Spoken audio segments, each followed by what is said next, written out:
Andy and I kept losing our internet connection. Mm. The show went on without us and somehow get back in, but we kind of were in and out a couple of times. Do you find in Blue Ash, Steve, that your internet's not 100%? Absolutely. And it just seems to have no rhyme or reason to it when it cuts out. Well, do you have Spectrum or somebody else? We went to Fioptics early in the pandemic because and it's proved to be a lot better, but it still cuts out. Are you the, okay, so you're Fioptics. We don't have Fioptics available.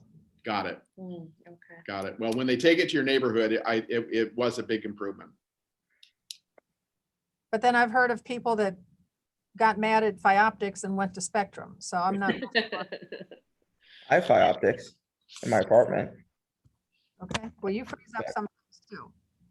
I don't have a say. It's the only option available to me. So I can complain all I want, but I can't switch because it's the only provider in my building. So there's no point to complain. So I just live with it at this point. All right. Well, I don't see anybody else, so we might as well get started with Breakthrough Cincinnati. So you've met us, so let's hear from you all. Yeah, sure. Well, it's so great to be with all of you. And Andy, I'm not sure we've met before. So Julie, and happy to meet you. I've met Ruth and Jordan a number of times. So we're so pleased to be with you on this beautiful Friday afternoon. And, you know, first and foremost, just want to thank you as the folks here, but the trustees of the foundation for the continued support really for a number of years. So, you know, we've been the lucky recipients of grants from the Elsa Sewell Foundation for a number of years, providing vital support to our summer academic enrichment program. And so, Ruth, you know, we spoke a little bit briefly earlier today, but would it be helpful for us to share? We've made some final decisions, I think, about our summer program design for this year. And I know it's been a really unusual year. Is that a good place for us to start, just to kind of describe some plans? What happened? You just scrapped everything last year, or what happened in 2020? No, actually, we provided, you know, this was a pinnacle moment for Breakthrough. As unfortunate and hard as the pandemic was, I'm really proud of our board and our team for pivoting really quickly to develop a virtual program that served 158 students last year. You know, so we made some decisions really right around this time last April, knowing that we'd have to change, you know, we couldn't be face to face, of course.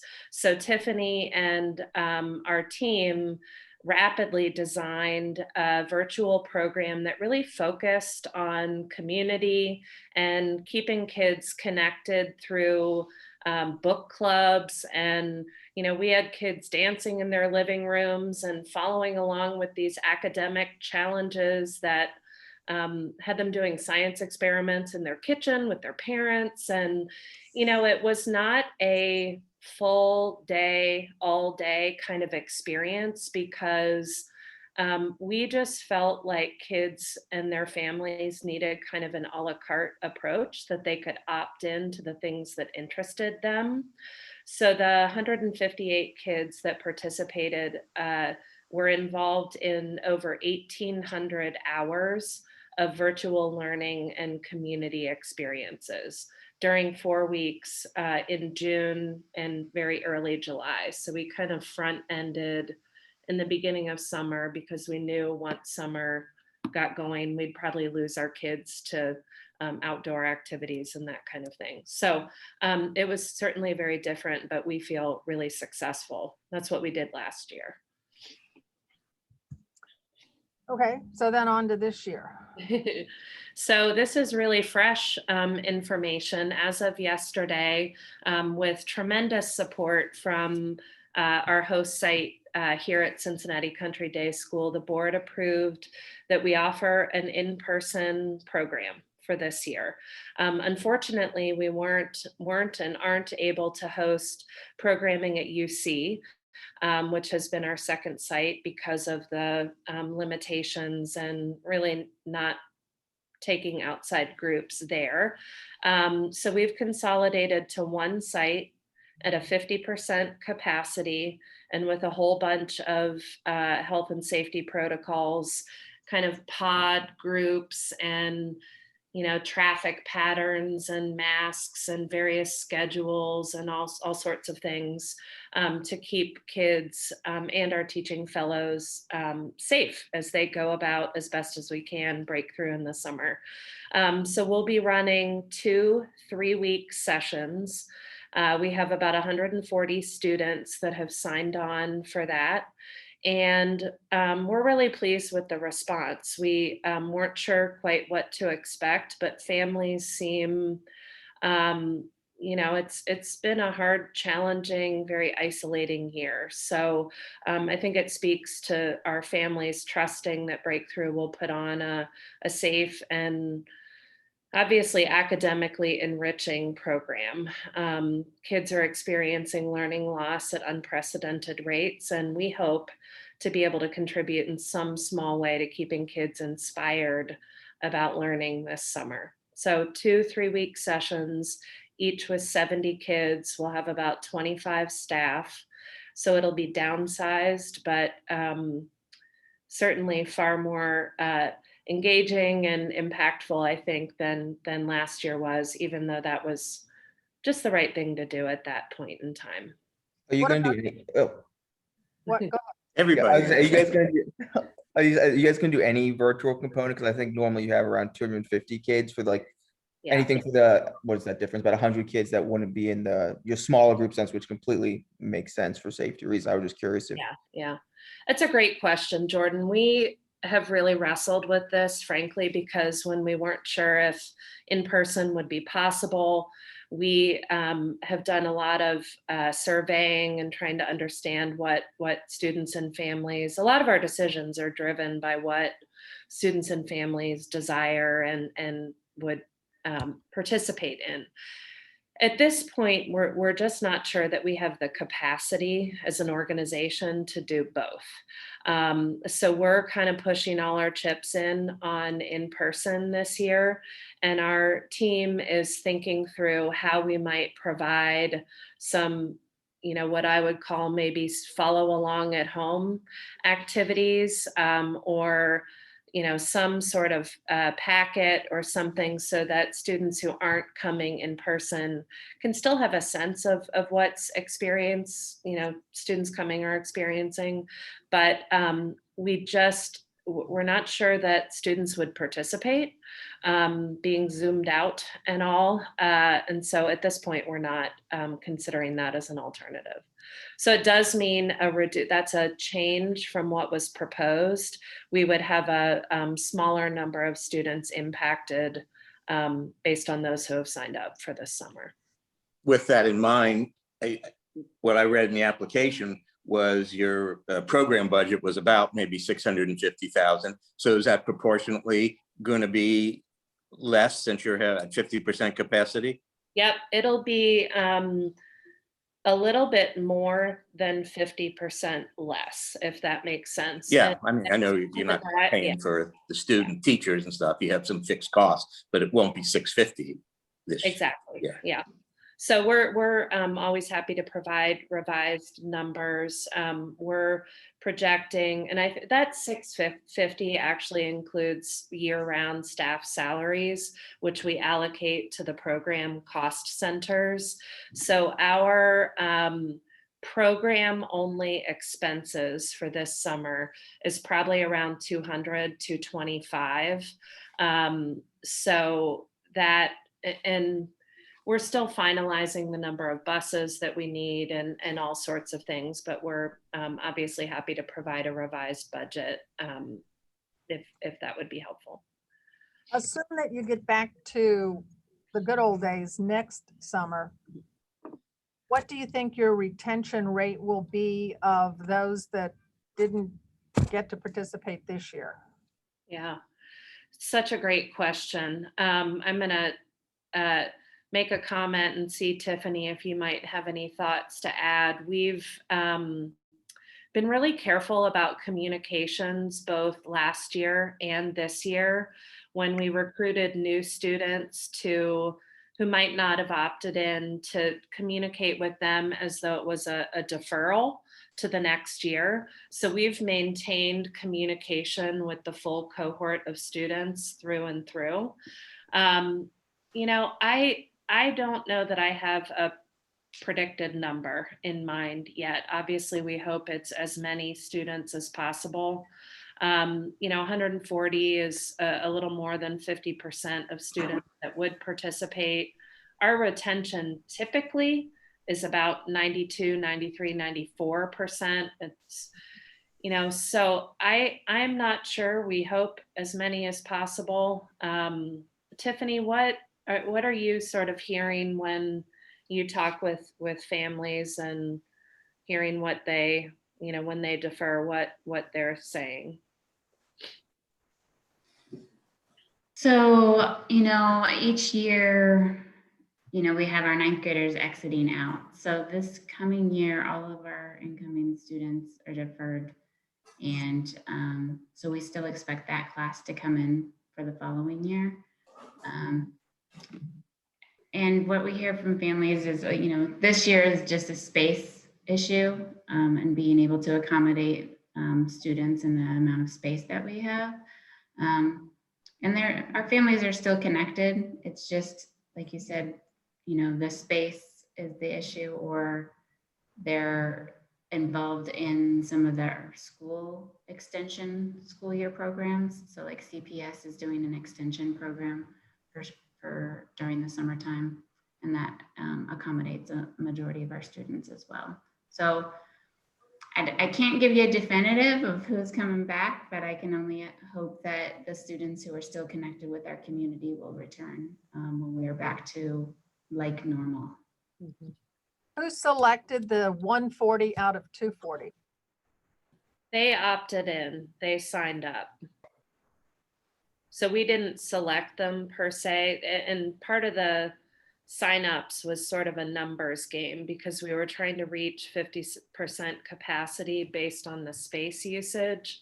And if, you know, and since we're operating at one site, typically the Country Day site would have about 130 students. So that 60 to 70 at a time was a magic number. So if, for example, only 60 of the Country Day site students had signed on, we could have done 6 weeks. So we created the 2 sessions so that we could accommodate all of the students that signed up, at least for some portion of time.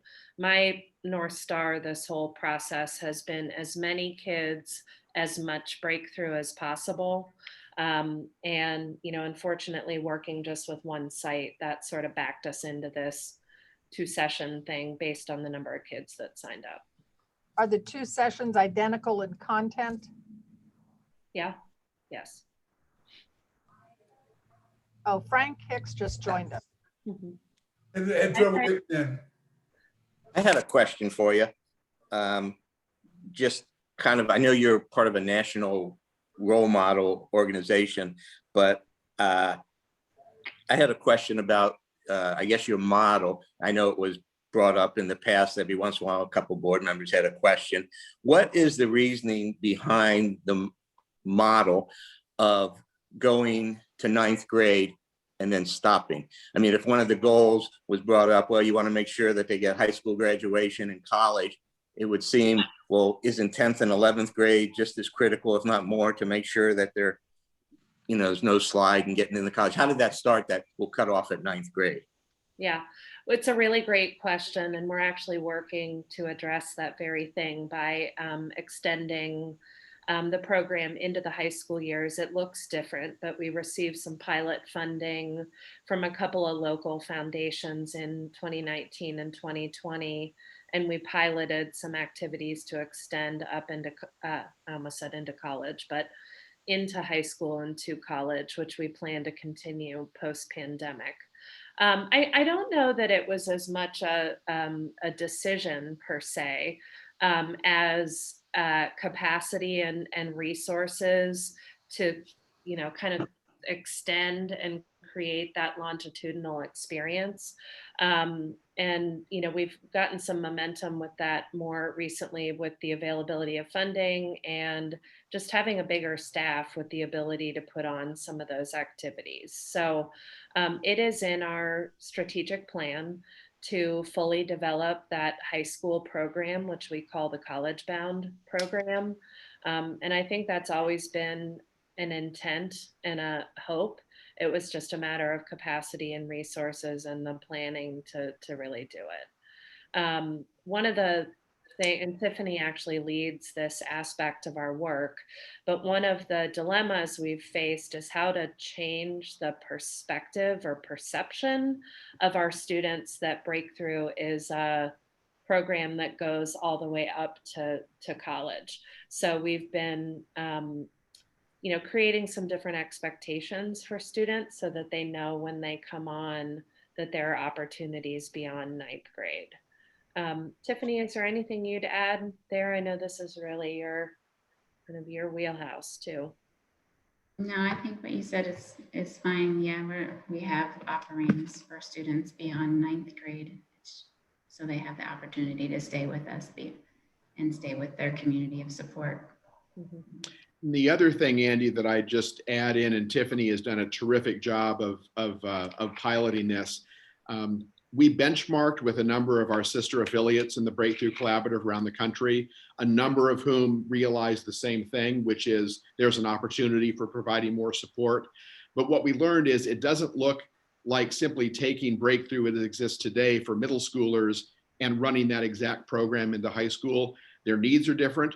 There are candidly other resources that are available to high schoolers who are college bound.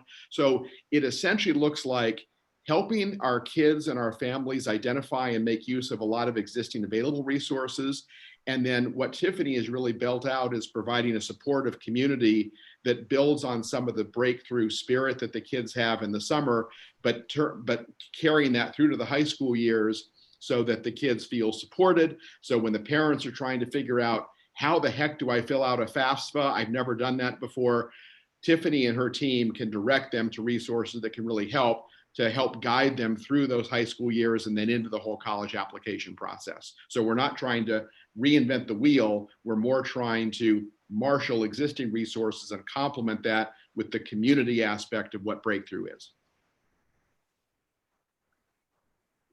But as far as summer programming, there is none after ninth grade.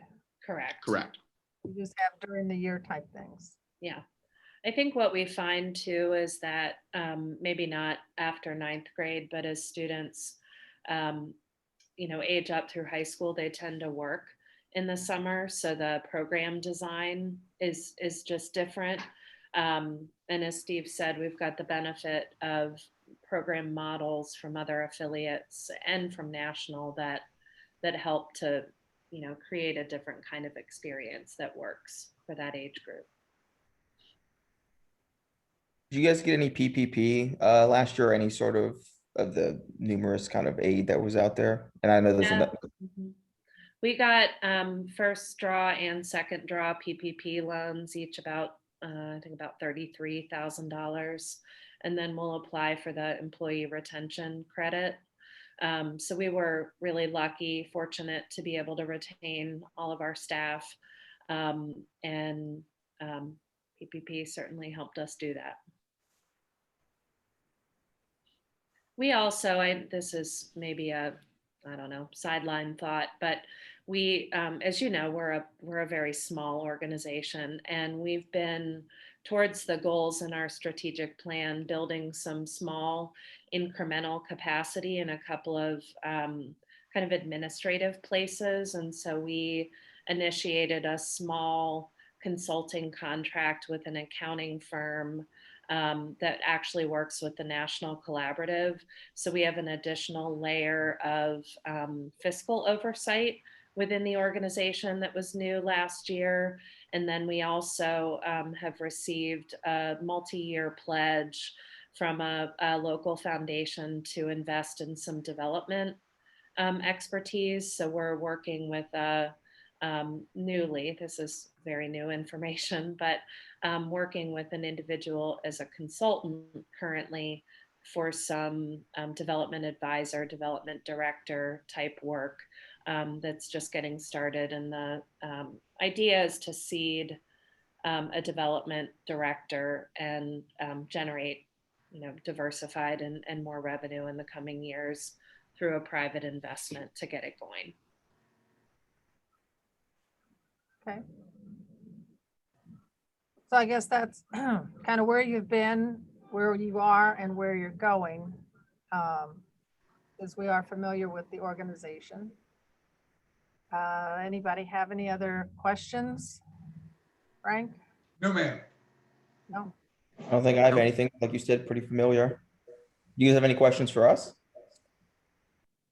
Gosh, I don't know that I have questions, but I know you received an unprecedented level of interest in your grant cycle, and just, I guess, again, to express appreciation. I know these are hard decisions, and so we appreciate the process. And I've always felt, my experience with you over the years has always been so wonderful and personal, and you really go the extra mile, I think, with these site visits to just hear what's new or what's fresh. And, for us, that's really meaningful. So thank you for that.